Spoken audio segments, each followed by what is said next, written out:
Hello, and in this discussion, we are going to cover Chapter 16, the endocrine system, and you will find that this is going to get to be quite interesting.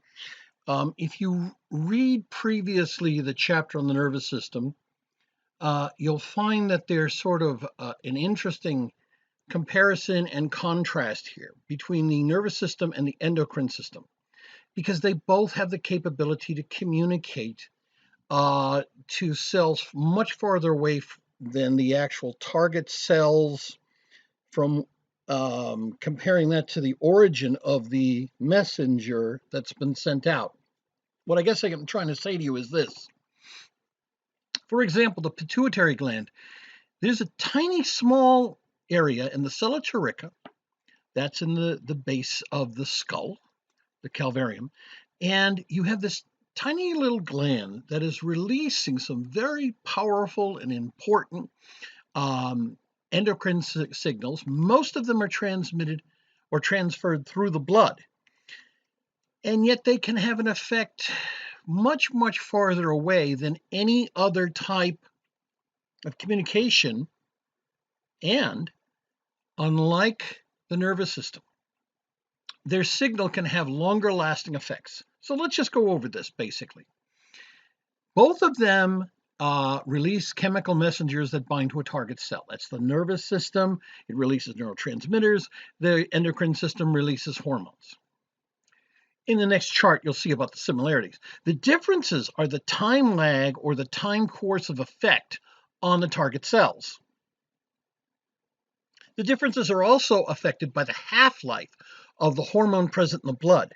This is one of the great challenges, especially when people start talking about using hormones to counter hormone deficiencies.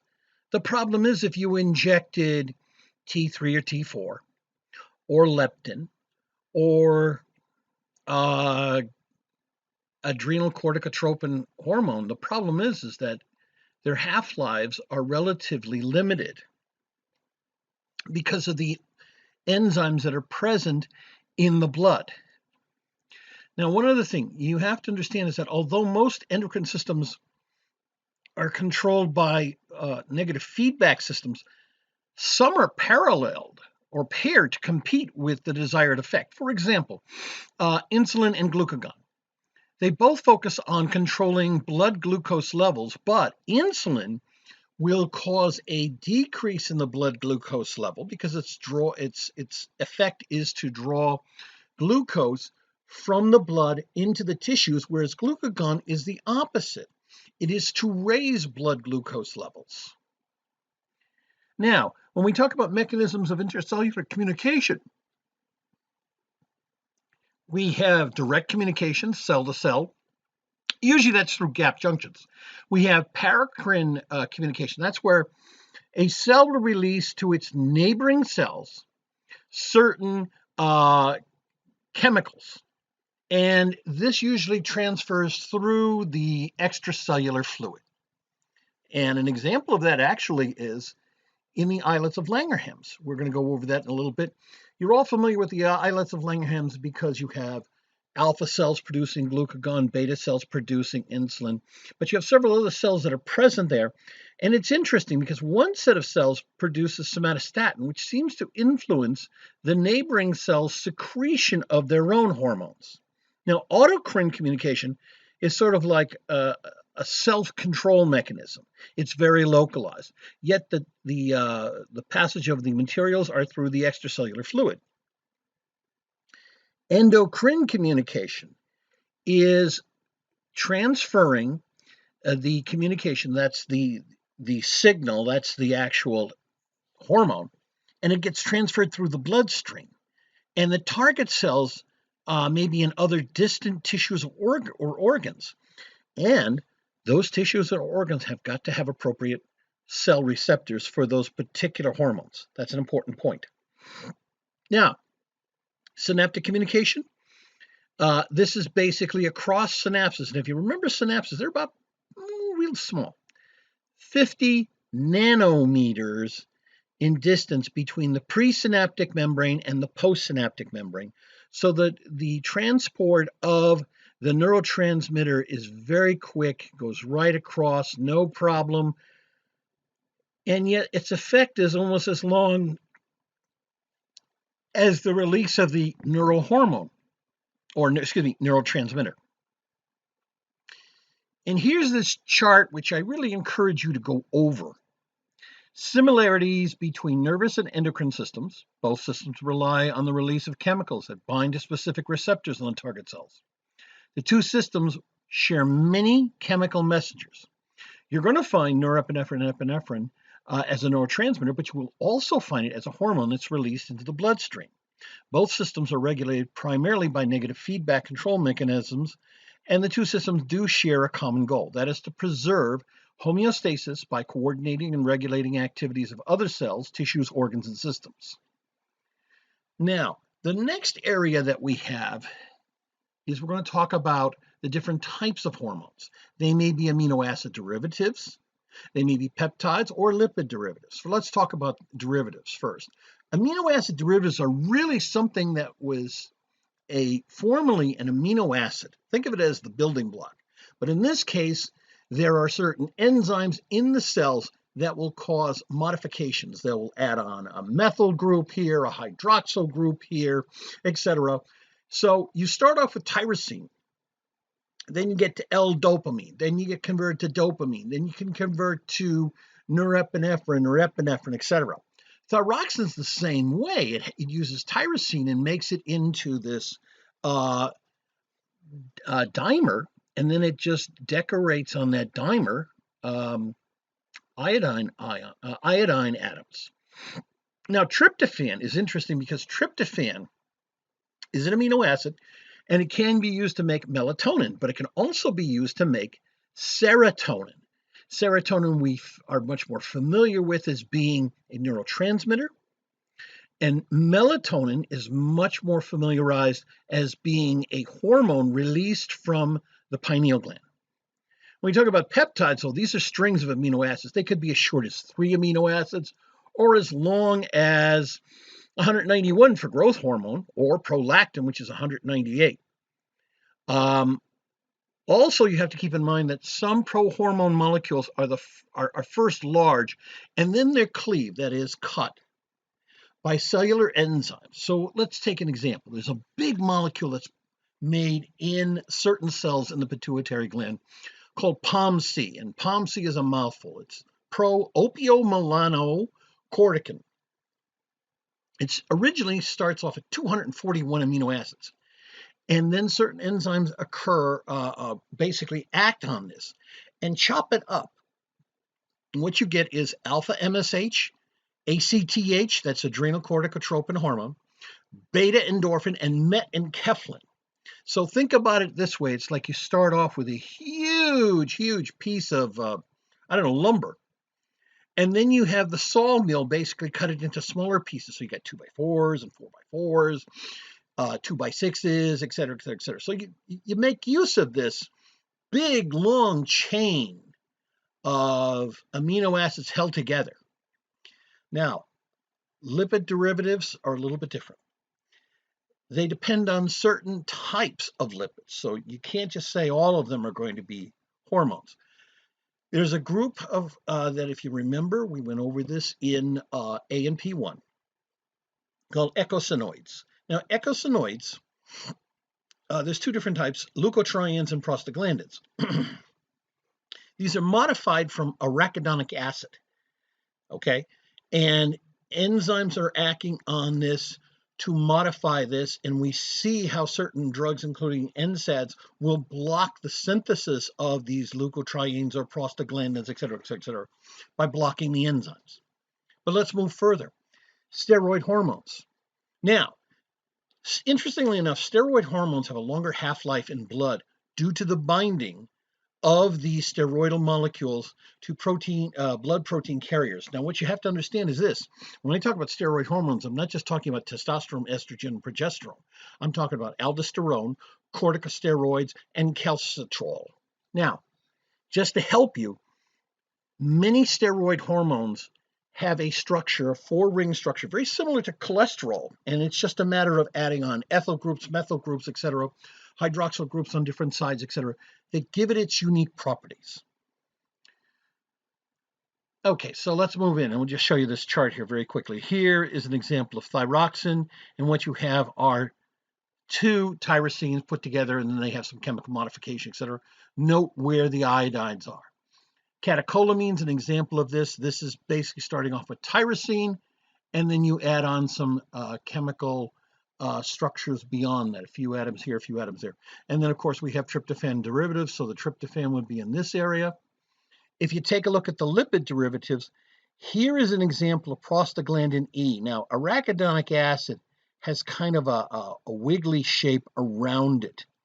And then what happens is certain enzymes will add on another chemical bond here, or a double bond here, or a double bond there, or even add a carboxylic acid here. And that's how you get the unique prostaglandins. In a similar way, estrogen, if you notice those four rings there, as I was mentioning to you before, and then they add basically hydroxyl groups here and here, maybe an added carbon over on the end, and you have estrogen. Now, the endocrine system includes organs and tissues with primary and secondary hormones secreting roles. You have to be aware of this. It may get confusing, but in a while you'll see how it becomes pretty straightforward. We have structures such as the heart, the kidneys, the intestines, the thymus, and certain reproductive organs, the ovaries and testes. And you're going to see this in later chapters where we put a lot more emphasis on it and bring up how these structures, how these organs will release hormones. So the focus of this chapter is going to be mostly on the hypothalamus, the pituitary, the pineal, the thyroid, the parathyroid glands, the adrenal glands, and the pancreas. Subsequently, we will go into these other organs and their hormones and how they play a role in maintaining homeostasis and physiological development or physiological function. Now, I strongly encourage you that if you're not familiar as much with this, that you spend time reviewing this chart. Locate where the pineal gland is, where the parathyroid, hidden behind in the thyroid, where the pituitary and the hypothalamus are. Yes, the thymus, heart, digestive tract, kidneys, gonads, they're all going to play a key role, but also the pancreas. Now, the pancreas is actually a dual organ. When we talk about endocrine, endo is basically saying, look, it doesn't have a duct, D-U-C-T, in other words, a passageway that releases its secretion outward. Instead, it releases outside of the cells, the endocrine cells, and it's picked up and transported throughout the entire body by the bloodstream.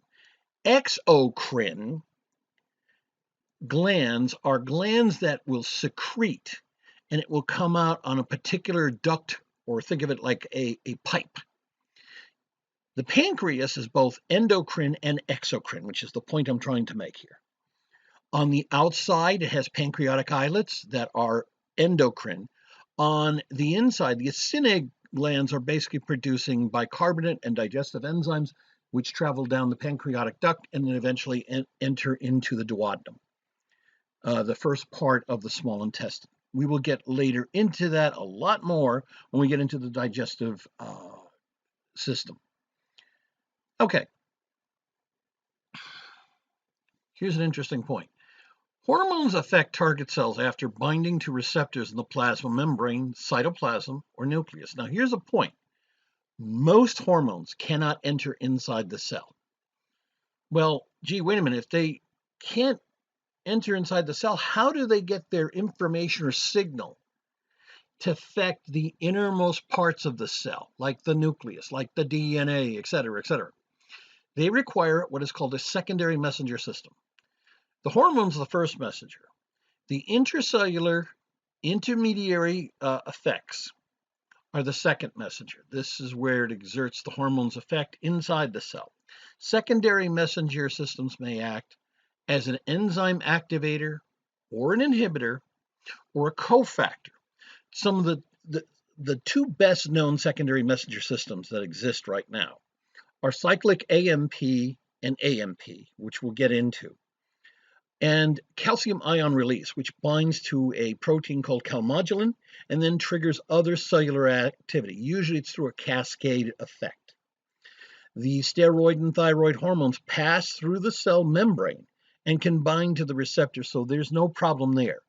If the hormone has lipid-like properties, it's going to easily pass inside into the cell, and usually it will bind to a protein receptor, and they will form a complex. And then this complex will enter into the nucleus and begin to alter gene expression, which turn on, turn off certain DNA activity, and certain genes will be expressed or not expressed. Here is an example of what you have as the hormone. Remember, that's the first messenger, binding to a protein receptor. This complex will then activate a G protein. Now, the G protein may then activate a whole series of events, activating enzymes, opening ion channels, etc. But what it will do first and foremost is it has to, in this particular example, with cyclic AMP, it takes the common energy molecule, yes, AMP, but it lops off two phosphoruses, and then it makes the molecule into sort of a cyclical structure. This cyclical structure, called cyclic AMP, now is the secondary messenger, now is freely able to move around inside the cell. It will act to open ion channels for the cell, to activate enzymes, and that can be a massive cascade. Now, there is some situations they found where the hormone binds to the protein receptor, it activates the G protein, but instead what it does is it reduces the levels of cyclic AMP. And you have the enhanced breakdown of cyclic AMP to just AMP, and that reduces enzyme activity. So you've got means to turn on things and turn off things biochemically inside the cell. Now, what about calcium levels that I mentioned about? Well, some G proteins use calcium ions as a secondary messenger. So once you have this G protein activated, it acts on calcium ion channels. And you end up with a rush of calcium going inside the cell. The calcium will bind to this unique protein called calmodulin, which then acts as a key, turning on or activating enzymes. Now, you could have a storage of calcium inside the cell, and that is from either the endoplasmic reticulum or the sarcoplasmic reticulum.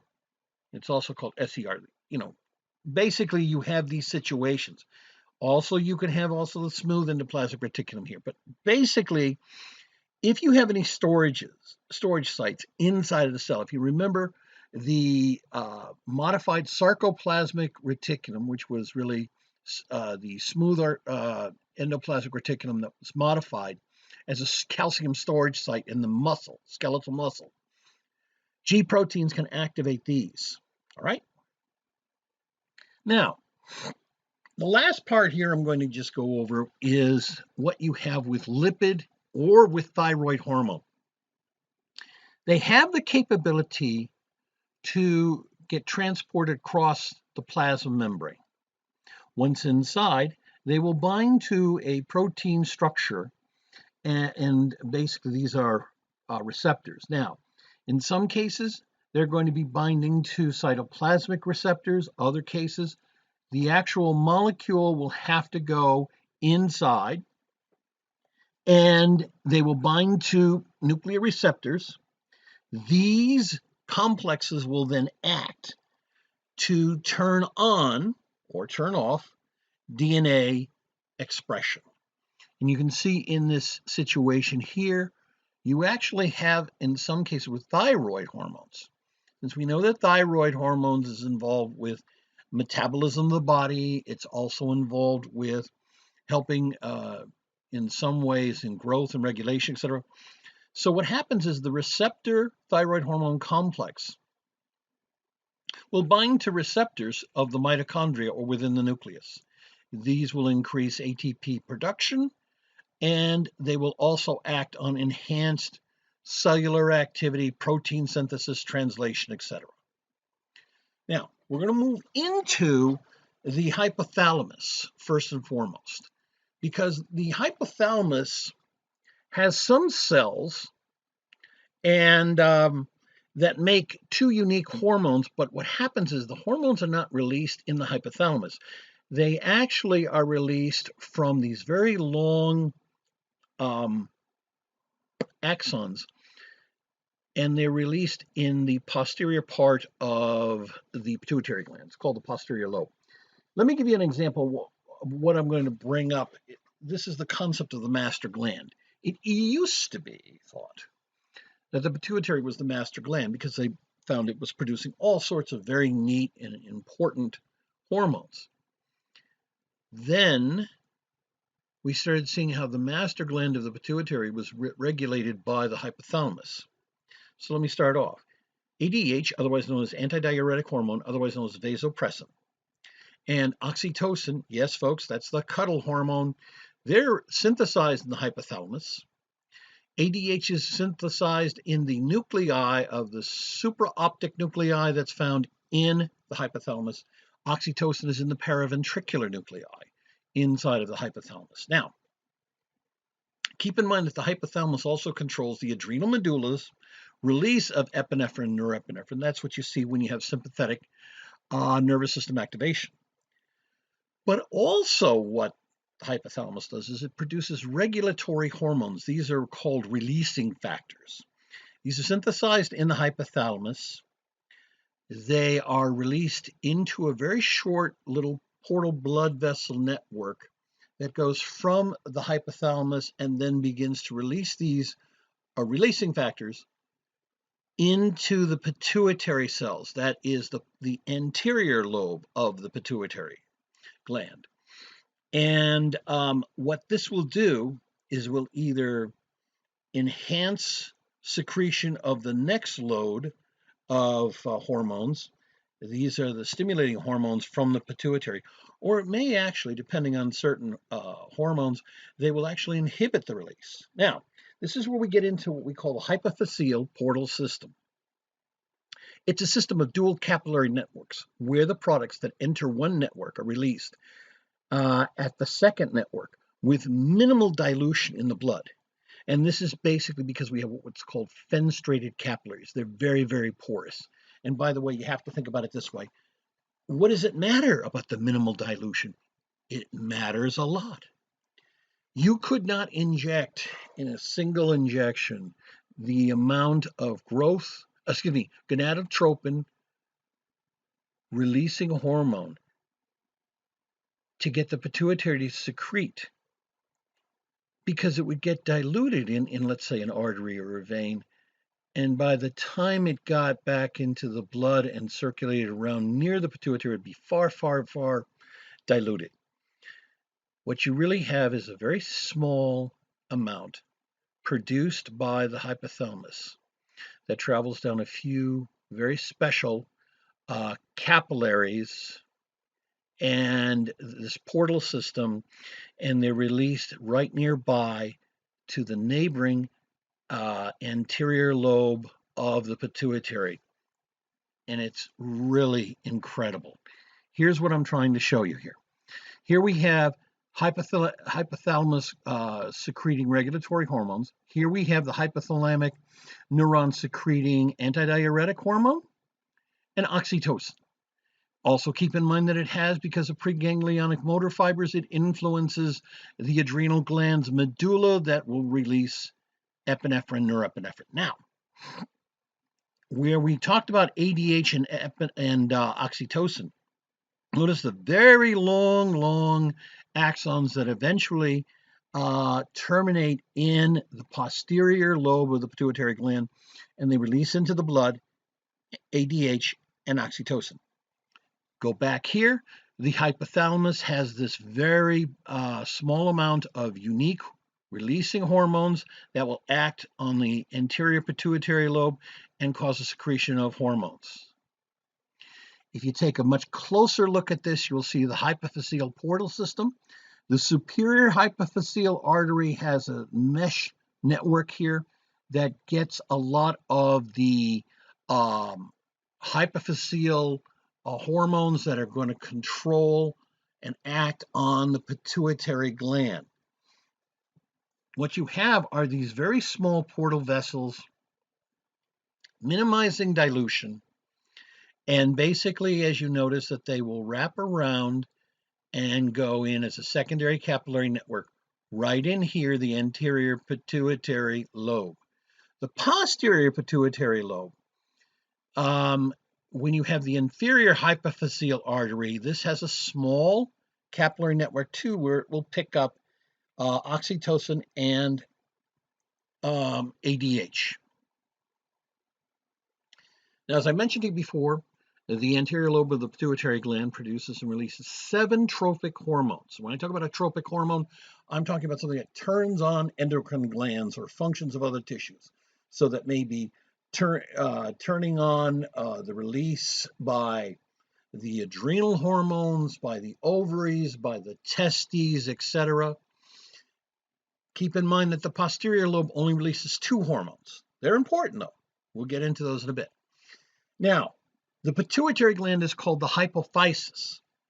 There is a stalk, an attachment that connects the pituitary gland to the hypothalamus. It's called the infundibulum. You want to note that there's a fold of dura mater that stabilizes the pituitary gland in the sella turica. In other words, this gland is in that little saddle-like structure at the base of the skull, and it has to be protected. The pituitary gland is composed of 2, some people will say 3.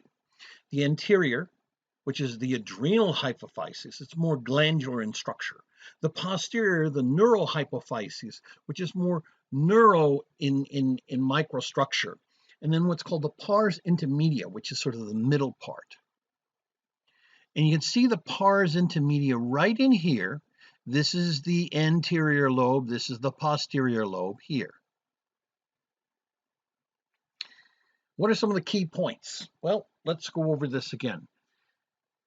ADH, antidiuretic hormone, otherwise known as vasopressin, because what it will do is it will increase blood pressure.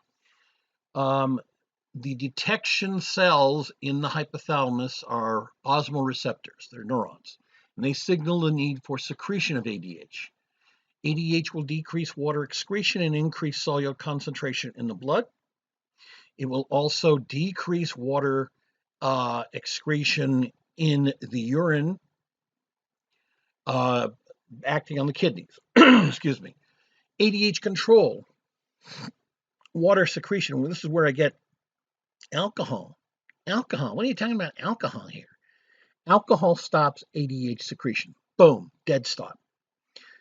That accounts for if you have a friend and you go to a bar and you have a drink and you think, oh, just because I drank this amount of alcohol, whether it's beer or a shot of whiskey, I've got to now go to the bathroom.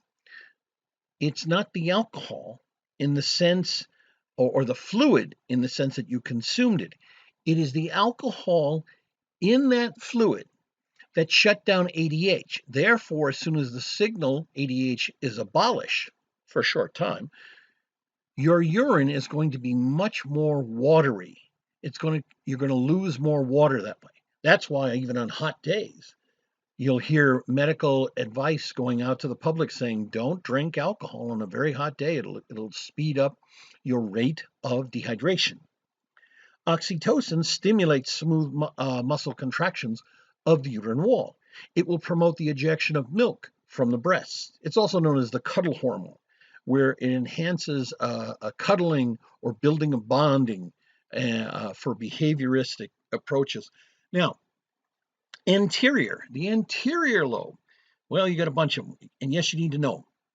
Thyroid stimulating hormone, TSH, is released by, it's initiated for its release by TRH, thyrotropin-releasing hormone.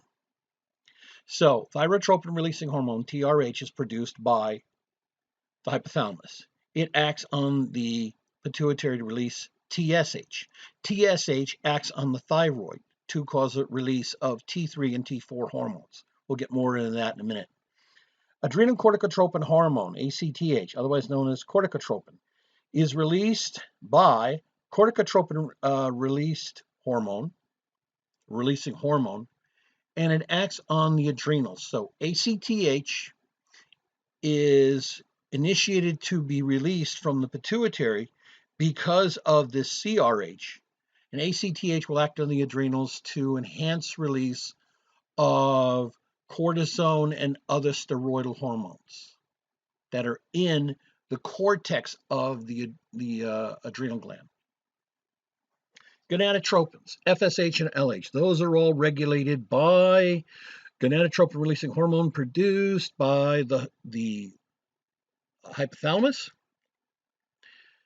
When FSH and LH, their target organs are the gonads, testes and ovaries. FSH, follicle-stimulating hormone, promotes ovarian follicle development in females and sperm maturation in males. FSH is inhibited by inhibin.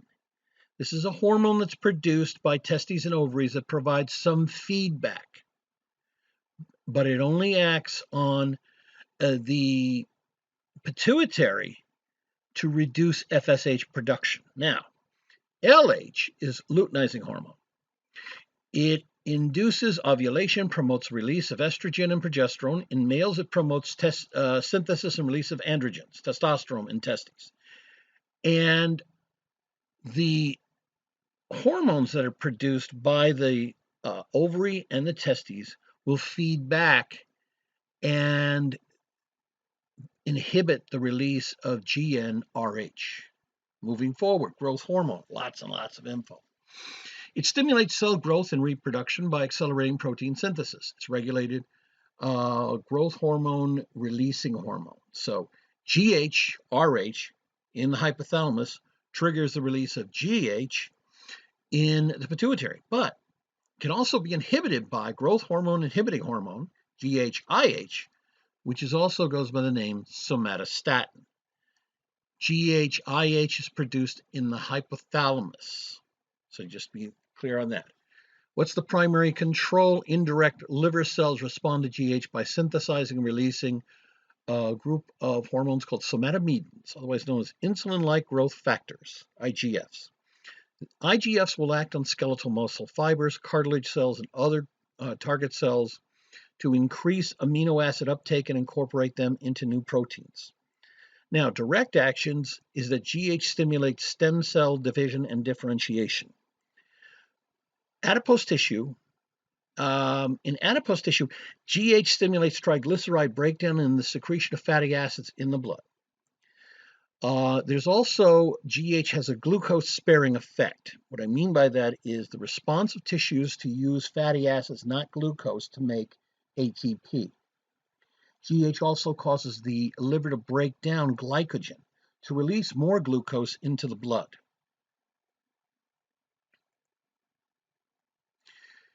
Another hormone produced by the pituitary is prolactin, which works with other hormones for breast tissue development during pregnancy. It goes by PRL. PRL stimulates milk production by the mammary glands. PRL secretion by prolactin-releasing hormone. That prolactin-releasing hormone, again, is produced in the hypothalamus. So prolactin is produced by the pituitary. And there is, interestingly enough, a means to ablate this, in other words, inhibit. PRL, prolactin, is inhibited by prolactin-inhibiting hormone, PIH. And yes, that is also known as dopamine. And dopamine will blunt prolactin secretion. Melanocyte-stimulating hormone, MSH, is synthesized by the pars intermedia. That's why we can't totally ignore that little thin strip of tissue in between. MSH stimulates the skin melanocytes to increase melanin production. Now, usually, MSH is not present in adults. We'll get into that afterwards. Having a little control problem here. We'll get over this really quickly. Bear with me. In here, you see the hypothalamus, the infundibulum. You have the anterior lobe. You have the posterior lobe. This is also referred to as the neurophyses. This is referred to as the adenohypophyses. And you can see all the different approaches here of how the target tissues for the pituitary hormones are. Now, We have also negative feedback mechanisms that control the secretion rates of the hypothalamus and pituitary gland. This brings us back to chapter 1, how do we achieve homeostasis? So you want to keep that in mind. Negative feedback comes from target organ hormones that act on releasing hormones. Okay, that's the hypothalamus, or by stimulating hormones on the pituitary. So GH can be controlled in a dual control approach. Somatomedin feedback acts by stimulating GH-IH as well as inhibiting GH-RH secretion. PRL can be controlled in dual control approach. Also, we've talked about this. PRL inhibits PRH secretion. PRL will stimulate PIH secretion to suppress PRL secretion. Now, these strategies provide more rapid and precise regulation of the hormone levels. It's not as if you really want to have gobs and gobs and gobs of useless hormone floating around that's just going to do nothing much more than take you away from homeostasis. And you can see how we have going from the hypothalamus, the releasing hormone, to the pituitary, the stimulating hormones, then to the endocrine organs and these organs and what they produce. Okay, thyroid hormone, glucocorticoids, etc. You want to keep in mind also not only the stimulation effects, but also the inhibition effects. Just in case I ask you a question such as, what would inhibit the secretion of prolactin? Well, what would inhibit it would be acting on prolactin releasing hormone. And what you would have, would be prolactin having a feedback effect, blunting the secretion of prolactin releasing hormone. Okay, so I would encourage you to go over these charts. And here is a very large chart, which you've seen in your textbook. And I encourage you to take some time to review all of these, okay? We move from here to the thyroid gland, which contains follicles, and requires iodine to produce the hormones that stimulate tissue metabolism. Notice the rich blood supply to and from this organ. Also, located posterior to the thyroid cartilage is where this organ is located. It's bilobed. It's connected by an isthmus, sort of a bridge between the two lobes. The gland contains large numbers of thyroid follicles. These are hollow spheres that line basically, they're lined with simple cuboidal epithelium. And it's important because they're going to be producing a viscous colloid thyroglobulin, which contains the amino acid tyrosine. So basically, with this globulin material is going to be the building blocks for thyroid hormones. Now, there's a second population of cells sandwiched in between the follicle cells and the basement membranes. These are referred to as C cells or chief cells, which produce the hormone calcitonin. Calcitonin helps to regulate calcium concentrations in body fluids.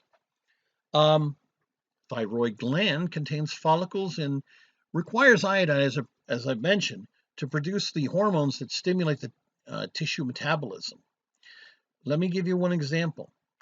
Individuals in exceedingly low iodine diets tend to have goiter, which is this disorder where you have many more thyroid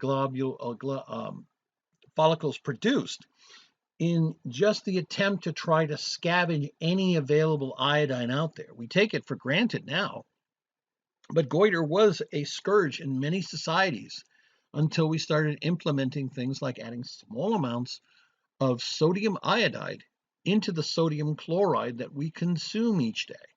And as a result, goiter has disappeared in many parts of the world. Okay, now, if you take a look here, you see these very large arteries moving through here, and you can see how this structure, this bilobed structure, has an isthmus in the center, left lobe, right lobe, okay? And notice how it comes up against the common carotid arteries. And you can see a rich blood supply that basically will help supply the iodide, supply the amino acids, and of course things like oxygen and removal of carbon dioxide and removal of waste and nutrients necessary for the function of this organ. So moving over closer, you can see the simple cuboidal epithelium of the follicle, and you can see them here. And then you have the actual thyroid follicle here to here. This is all filled with this colloid. In between, you see in the smaller area here, and you might see it more over here and in these little pockets, you are going to see the C cells. They're also referred to as clear cells because when you compare them, you can barely see the nucleus. It's an outline here, but it's definitely not as distinct as the cells you see with the cuboidal epithelium of that follicle. Now, what about thyroid hormone synthesis? Iodide ions are absorbed from the blood, and tyrosine has 3 to 4 iodide ions attached to form either T3 or T4. T3 is triiodothyronine, and T4 is thyroxine. The thyroid hormones diffuse through the basement membrane and enter the blood. The thyroid blood has special transport proteins that allow for this, and it goes in sort of this order: thyroid binding globulins, transthyretin, and then albumin. The bloodstream normally contains more than a week's supply of thyroid hormones at any one time. And you can see here, this little caption here, here's a thyroid cavity here, the cuboidal epithelium here, and you can see this motion, this movement of molecules. First, iodine ions moving from the capillary through a sensitive carrier, diffusing across to the other edge here. And at the same time, you have amino acids that are picked up and transported here where they kind of form these linkages in the follicle cavity.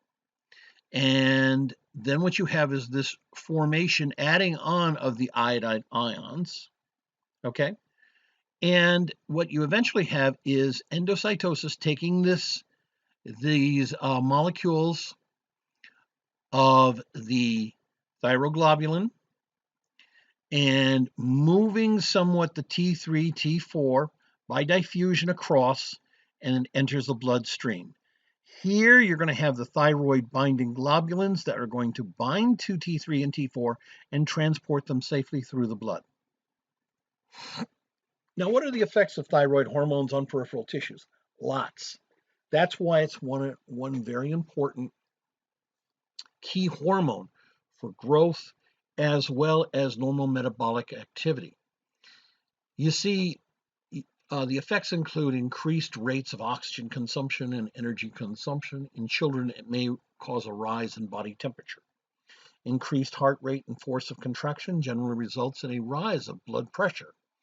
Increased sensitivity to sympathetic stimulation, maintenance of normal sensitivity of respiratory centers to changes in oxygen and carbon dioxide concentrations, stimulation of red blood cell formation and thus enhanced oxygen delivery, stimulation of activity in other endocrine tissues, and accelerated turnover of minerals in the bone. Now, here's a little interesting point. We're going to go into the parathyroid hormones. These are produced by very small pea-sized glands. They're basically the primary regulator of blood calcium ion levels, but the parathyroid hormone glands are embedded in the posterior surface of the thyroid gland. Now, why is this so important? It wasn't really realized the importance of parathyroid glands until after surgeries where patients died because when they did a thyroidectomy, they removed the thyroid gland. Now, yes, they're removing also calcitonin, which helps regulate blood calcium levels. But they were then also having the problem of how come the calcium levels were up and down and up and down and all over the place because of the hormone produced that helps also regulate calcium levels in the blood. You see, there are two cell populations in these very small glands. The parathyroid cells, they monitor circulating blood calcium levels, and when the levels drop, the cells secrete PTH. The net effect of PTH release is an increase in calcium ion levels in body fluids. The oxyphil cells, the function is not really known. They seem to appear after puberty and increase with age. PTH and calcitonin, as I mentioned before, and in AMP1, have opposing effects on calcium blood levels. PTH effectors, that is the targets, are kidneys, bone, digestive tract. Calcitonin effectors, kidneys and digestive tract. Here you see, as you can see, these organs kind of wrapped around. This would be, of course, the trachea right around, that would be wrapped around. But in the little back there are the parathyroid glands, these tiny little guys here. Now you see a blood vessel here in this dense fibrous capsule that separates the cells of the parathyroid gland from those of the thyroid gland. Because here's the thyroid gland all around here. You can see all these nice thyroid follicles all over here. But when you look and increase your magnification, you can see all these dark areas. These are the parathyroid cells. They're called the principal cells. But the other ones, look at the little blanch guys right there and there, etc. These are called the oxyphil cells, but nobody really knows completely what they do, although their numbers do increase in these glands after puberty. Now, I encourage you to review this for normalizing blood calcium range. In other words, let's just take it very briefly. Homeostasis disturbed by increasing blood calcium levels. The receptors of the C cells in the thyroid gland, they're going to secrete calcitonin.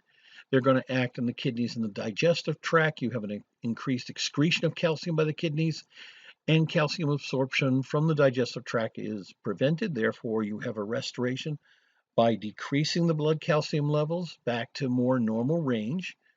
Okay, and by the way, you don't have to worry. I'm not going to sit there and say, what's the exact blood calcium range for a normal adult, 8.5 to 11. No, I won't ask you that on an exam.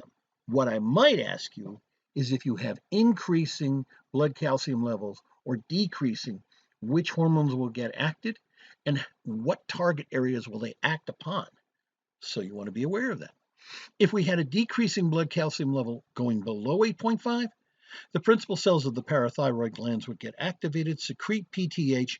The targets would be the kidneys, bone, digestive tract, and this would increase the reabsorption of calcium by the kidneys. Calcium release would be also occurring through bone tissue. And then you have an increased calcitrol production by the kidneys that causes calcium ion absorption by the digestive tract. That's calcitriol, okay?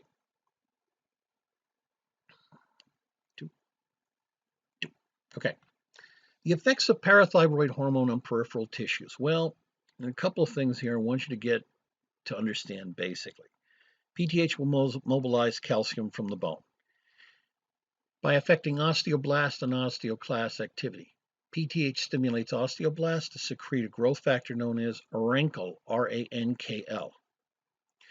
Osteoclasts have no PTH receptors, but both precursor and mature osteoclasts have RANKL receptors. So it's a cascade. It's like one domino falling upon another, falling upon another.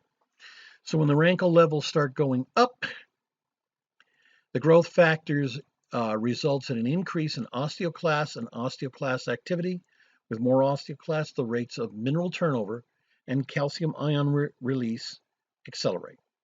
As the bone matrix erodes, blood calcium levels rise. PTH also enhances the reabsorption of calcium by the kidneys, reducing urinary losses. PTH stimulates the formation and secretion of calcitriol by the kidneys. In general, the effects of calcitriol complement or enhance those of PTH, but calcitriol also enhances calcium and phosphate absorption by the digestive tract. Now, we're going into the adrenal glands. Adrenal hormones are involved in metabolic regulation, electrolyte balance, and stress responses. When we look at the adrenal glands, they're also referred to as suprarenal, which means above the renal, above the kidney, and they're really sitting right on top of them. They're yellow, pyramid-shaped, sited on the superior border of each kidney. It's interesting. I talked with a surgeon years ago, and we were talking about removal of a kidney. I said, so how do you deal with not losing the adrenals? And they say, oh, that's just a piece of cake. That's just like fat. You just peel it right off the kidney, you leave it there, and you remove the kidney. You have to keep in mind that the adrenal glands are richly supplied with blood vessels. An adrenal gland consists of a superficial capsule, an adrenal cortex, which produces steroid hormones, corticosteroids, adrenal medulla, which produces epinephrine and norepinephrine at a 4-to-1 ratio. The adrenal cortex is divided into layers, zonas. Now, the zona glomerulosa, ZG, outermost, produces mineralocorticoids, the aldosterone. The zona fasciculata, ZF, that's the middle zone, makes glucocorticoids, that's cortisol. Interestingly enough, when you get to the innermost zone, innermost layer, that's the zona reticularis, ZR. Now, reticular rete should give you a hinting.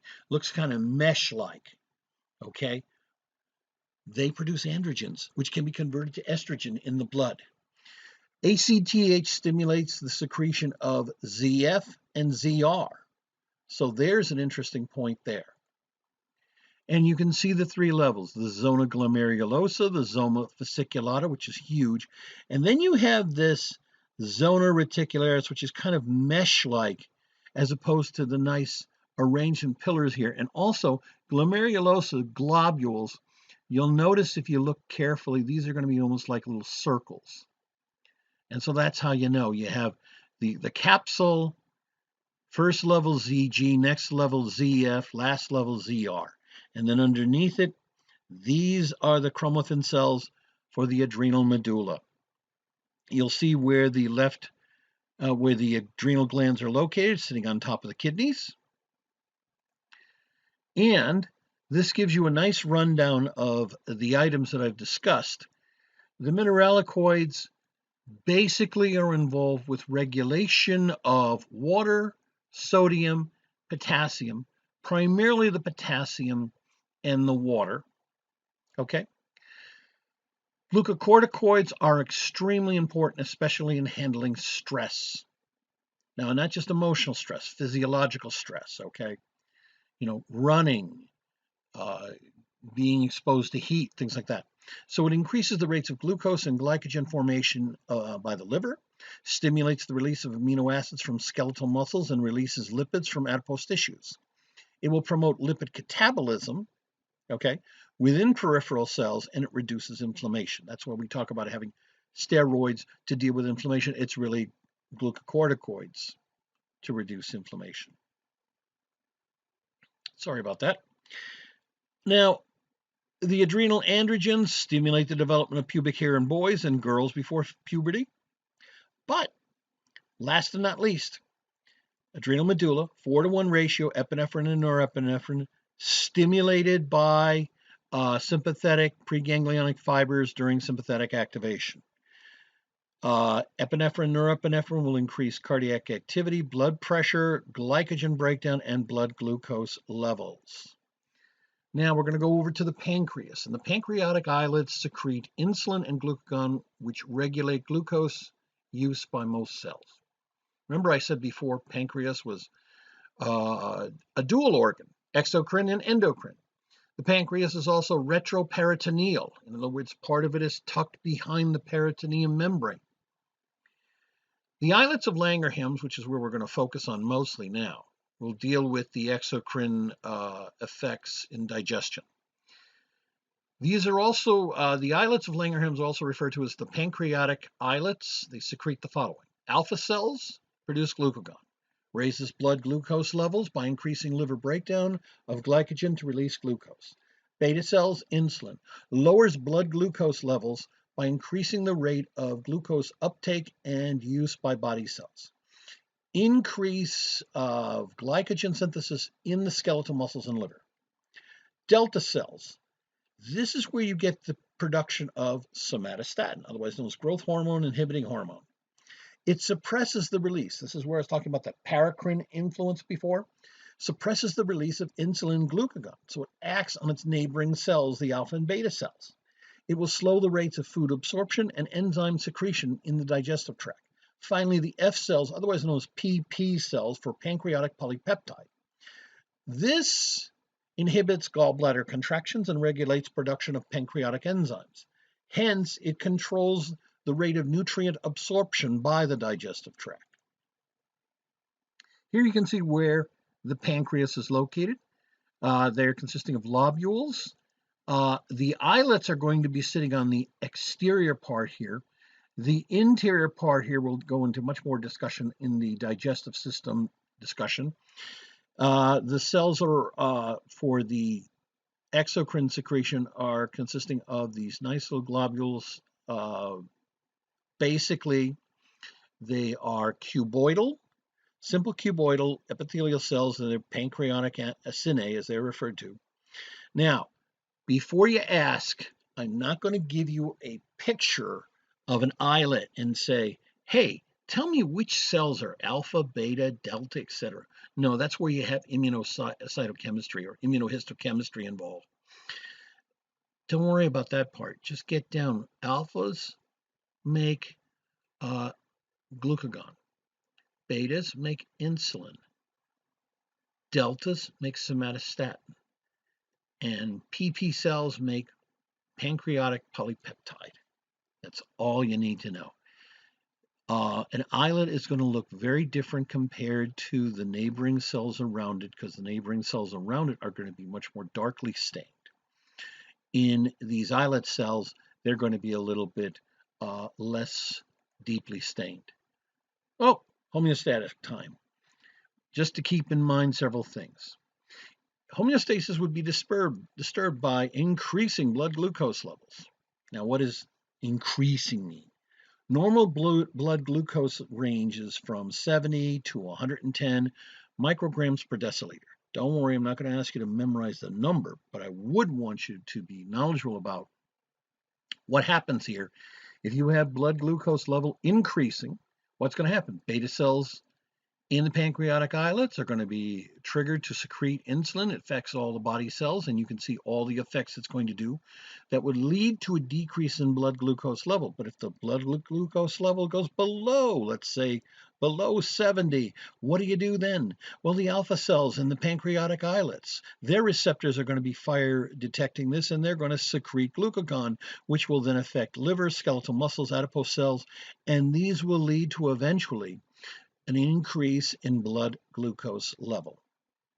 How's that? The pineal gland. The pineal gland is in the epithalamus, which secretes melatonin. This affects the circadian rhythm. Circadian rhythm is basically the biological clock that is in all of us that affects sleep-wake cycles, etc. It's roughly 24, almost 25 hours in normal length, but it gets influenced by day-night cycles, light, dark. So the pineal gland contains neurons, neuroglia, and pineal cytes, which are the secretory cells. Melatonin is synthesized from serotonin. Okay. The collaterals from the visual pathway enter the pineal gland and affect the rate of melatonin production. Melatonin is lowest during daytime hours and highest at night. Melatonin slows the maturation of sperm, oocytes, and reproductive organs by reducing the secretion of GnRH. Melatonin levels decline at puberty, though, and this may be the trigger for the actual onset of puberty. Melatonin is a very effective antioxidant, protects neural tissue from free radicals generated by active neural tissue. Here you can see where that little guy is right down there. And you can see the pineal cytes here compared to the other cells, which would be more, here's an astrocyte here, and other neuroglia cells. So, in summary, what do we have for the functions of melatonin in humans? Setting circadian rhythms, inhibiting reproductive functions, or inhibiting reproductive maturation, and then protecting against damage by free radicals. Now, we're going to talk for a minute about one of the dysfunctions that occur in the endocrine system, diabetes mellitus. Now, this is an endocrine disorder characterized by an excessively high blood glucose level. Diabetes mellitus is characterized by these glucose concentrations that are high enough to basically overwhelm the reabsorption capabilities of the kidneys. Type 1 diabetes is due to inadequate insulin production. It's usually believed that this is due to a decline in the beta cells and may be caused by an autoimmune response. That is, the immune system has now started to attack the beta cells, leading to reduction in insulin production. That's why you have to get it exogenously. Type 2 diabetes, this is also known as adult onset, you have reduced cellular response to insulin with high blood glucose levels. Also some evidence of insulin receptor defects. This is where you get into somewhat the concept of insulin resistance. The tissues do not respond properly to insulin and the uptake of glucose to the cells. So there you have this diagram here, type 1, type 2. I expect you to know both. In diabetes mellitus, you have an abnormally high blood glucose level, and that leads to polyuria, making lots of urine, polydipsia, and that is great thirst, and glycosuria. Basically, that's glucose in the urine. Without trying to be gross, in the 1600s, 1700s, 1800s, before the onset of lab test equipment and other techniques, one of the simple ways that a doctor would tell if the person was showing up with glycosuria is get fresh urine from the patient and taste it. And if it tasted sweet, person had diabetes mellitus. Diabetic retinopathy will occur, and this is due to a proliferation of capillaries and hemorrhaging within the eye.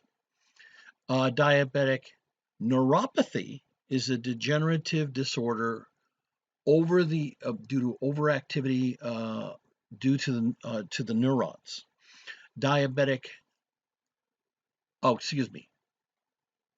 me rephrase that. Diabetic nephropathy is a degenerative disorder due to overactivity of the nephrons. In other words, the nephrons are the structures in the kidneys that do the filtration, secretion, reabsorption, the processing of filtrate from the blood, and then removing some of the materials that don't need to be excreted, such as water, glucose.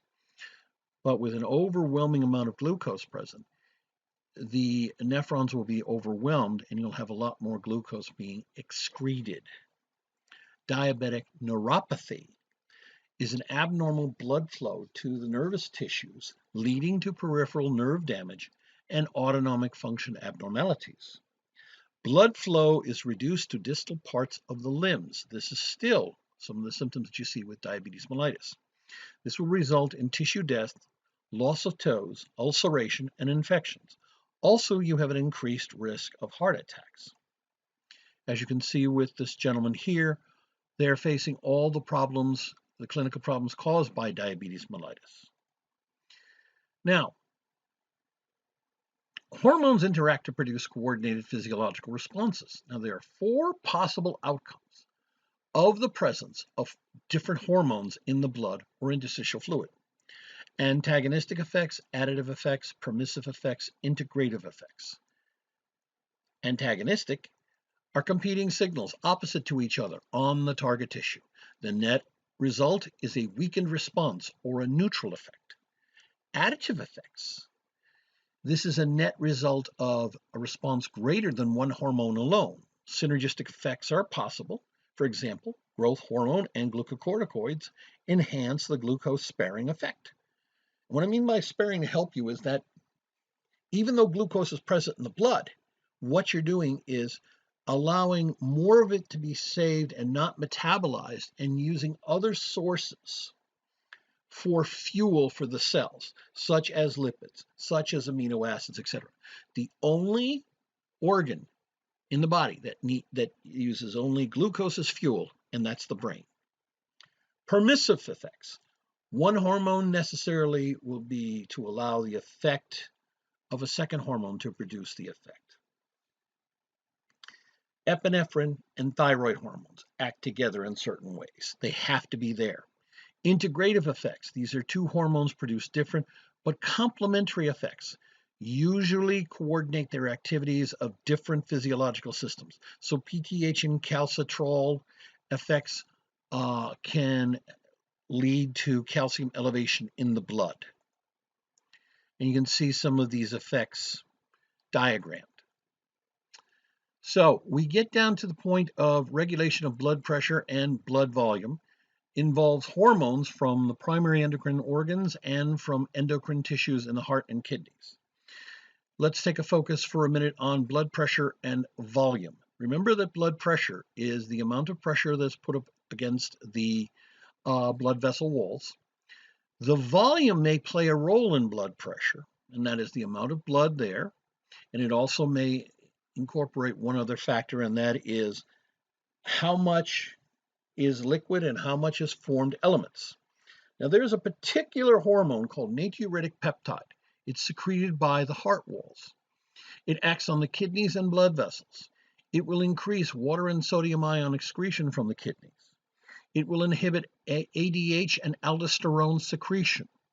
Thereby, this helps to enhance water excretion as well as sodium ion excretion. Okay. It also will dilate blood vessels. So what you have as a result of this hormone is a decrease in blood pressure and volume. Erythropoietin and renin. Now renin is an enzyme. Erythropoietin, EPO, is secreted by the kidney. EPO increases red blood cell production. Renin converts angiotensin to angiotensin 1, and ACE, that is the enzyme, converts angiotensin 1 to angiotensin 2. ACE stands for angiotensin converting enzyme. Once you have angiotensin 2, this triggers the stimulation of thirst, ADH is secreted, and aldosterone is secreted. What is the result? Increased fluid intake and retention of that fluid. Increases in blood pressure and volume. So now what you see is the opposite of what we talked about 1 minute ago. Instead of decreasing blood pressure and volume, you increase blood pressure and volume. And these are the examples of how these can work together. Here again is a situation where because of the stretch of muscle cells, you have an increase in blood pressure and volume. You're going to get the release of natriuretic peptides. These are going to affect the kidneys and the blood vessels, and you can see the responses, and eventually you get decreasing blood pressure and blood volume. If you had decreasing blood pressure and blood volume that was significant enough, the receptors on specialized kidney endocrine cells would do two things. One, you would have the secretion of erythropoietin. Two, you would have renin released. Renin released takes angiotensinogen, the plasma protein, converts it to angiotensin 1. ACE, which is angiotensin converting enzyme, will convert angiotensin 1 to 2. And once it's set up as 2, you have several different things occurring. 1, stimulation of thirst. 2, ADH secreted, and 3, aldosterone is secreted. As a result, you have an increased fluid intake and retention of it. Erythropoietin will take the other side of the coin. Instead of just increasing the liquid portion, we'll call it plasma. You have also the formed elements, particularly red blood cell production, which will increase blood pressure and volume. Normal growth requires the cooperation of many endocrine organs. Insulin is key for energy and nutrient transport, particularly amino acid and glucose getting into the cells. PTH and calcitriol is key for calcium incorporation into the bones. Thyroid hormone is key for normal growth and normal development of the nervous system as well as the skeletal system. Growth hormone, this is key for protein synthesis and cellular growth. Also will support muscular and skeletal development. For adults, This is key to maintaining normal blood glucose concentrations and mobilizing adipose tissue lipid reserves when needed. So you break down the triglycerides and you release the fatty acids, and that is used as fuel for certain cells. Then we have the reproductive hormones. This is key for skeletal differences, maintenance of secondary skeletal structure, development of secondary sex characteristics. And you can see how these play a role as you go from newborn to a child to an adult. And all of these are all important. And as I mentioned to you before, the growth hormone factors, I encourage you to review this.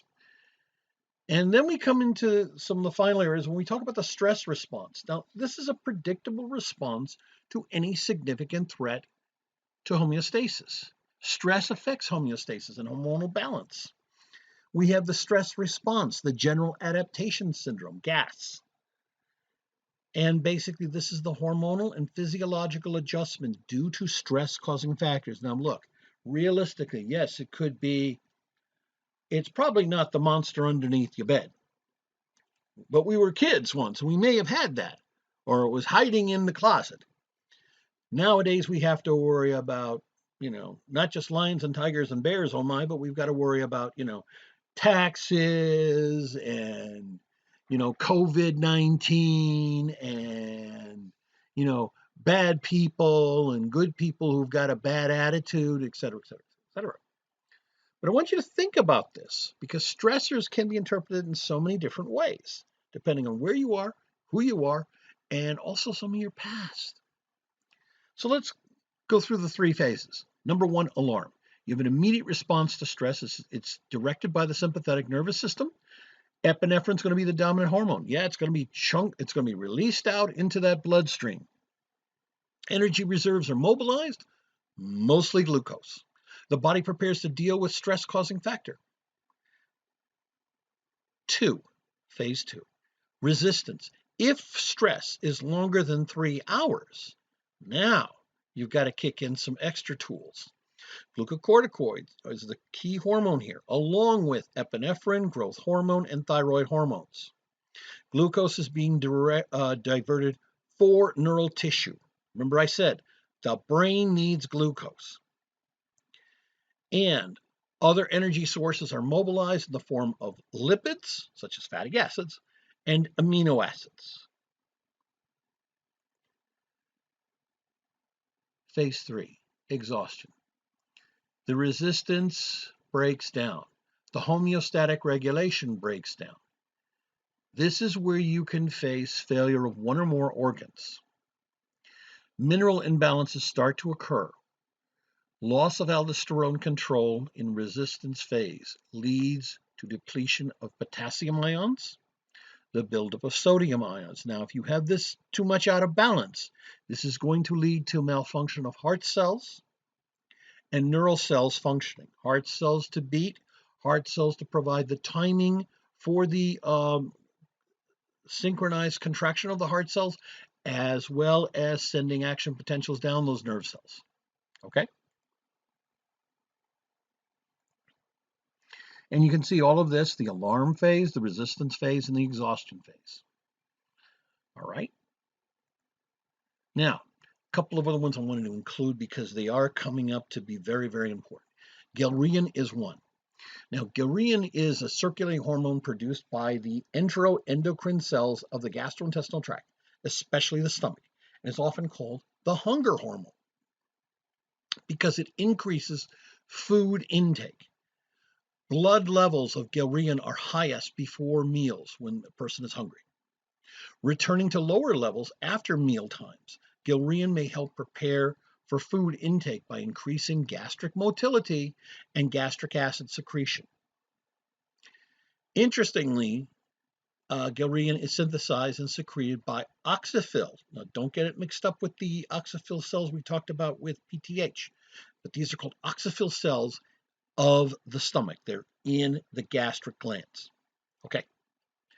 Leptin is a mediator of long-term regulation of energy balance, suppressing food intake and thereby inducing weight loss. Interestingly enough, leptin is synthesized and secreted by adipose cells. Yep, fat cells. So what do you have? You have ghrelin saying, I'm hungry. Leptin saying, no, you're not.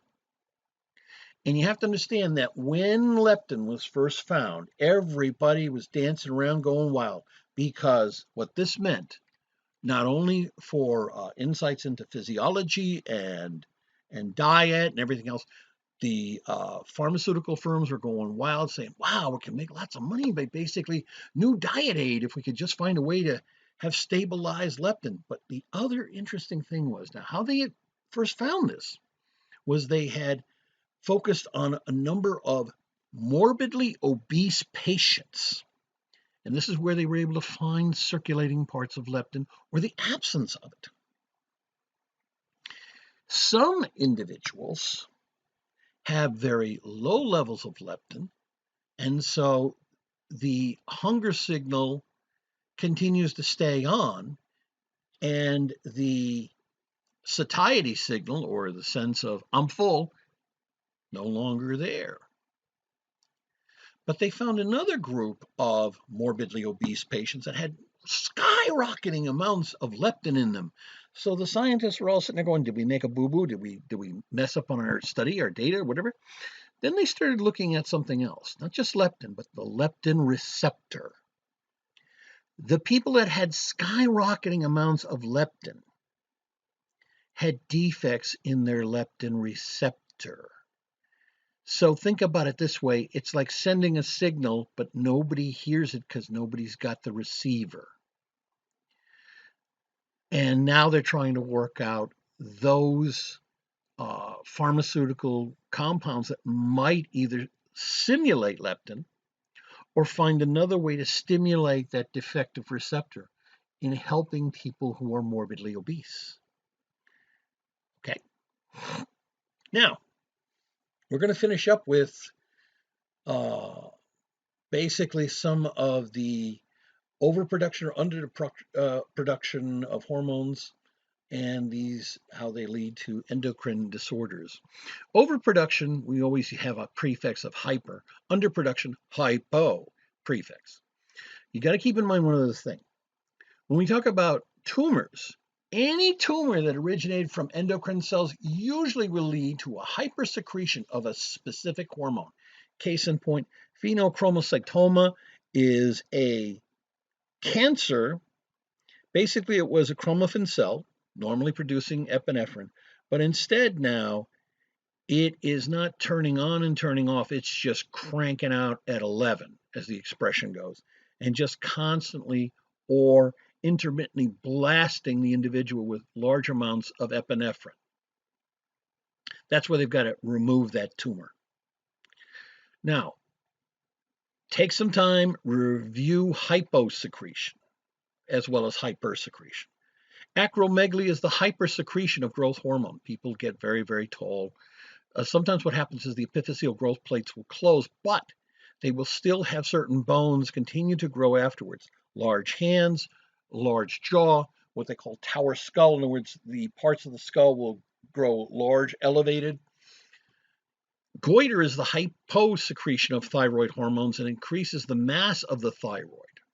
So it gets bigger and bigger in an attempt to try to filter out the scant amount of iodide ions and make some thyroid hormone. Infantile hypothyroidism, previously called cretinism. This is due to hyposecretion of thyroid hormone at infancy.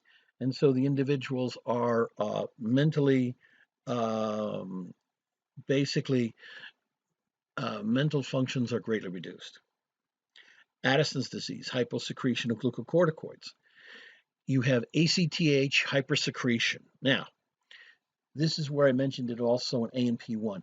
This will act on the melanocytes. If you remember, if you're making a lot of ACTA, you're going to be making a lot of POMC, the pro-opiomelanocortical molecule. And as a result, you start producing a lot more of MSH. The MSH will work on melanocytes in the skin and will create a bronzing effect of those individuals. Cushing's disease is a hypersecretion of glucocorticoids. And you can see some of these situations. Some of these, by the way, where you have hyposecretion is due to metabolic factors, physical damage, or congenital disorders. Here you have acromegaly. Here you have goiter. Here you have cretinism. Here you have the beginning of the Addison's disease. It'll show off as somewhat of a rash. Here you have Cushing's. And you have a variety of these overview of endocrine disorders. Briefly review them. Briefly.